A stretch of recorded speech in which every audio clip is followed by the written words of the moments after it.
శ్రీరామ జయ హనుమ జయ శ్రీరామ జయ హనుమ జయ శ్రీరామ. ఇప్పుడు మాకు నేను జయ శ్రీరామ జయ హనుమ కదా ఇప్పుడు మార్పు వస్తుంది. జయ శ్రీరామ జయ హనుమ కాలు మీద ఇచ్చాడు.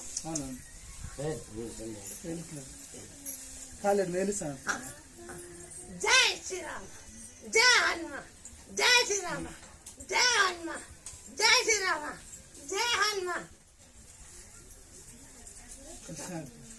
ఈ పిల్లలు నడిచినాక 9 ఏళ్ళు ఆయన సంతోషంగా 9 ఏళ్ళలో ఆయన సమేశ్వర. సరే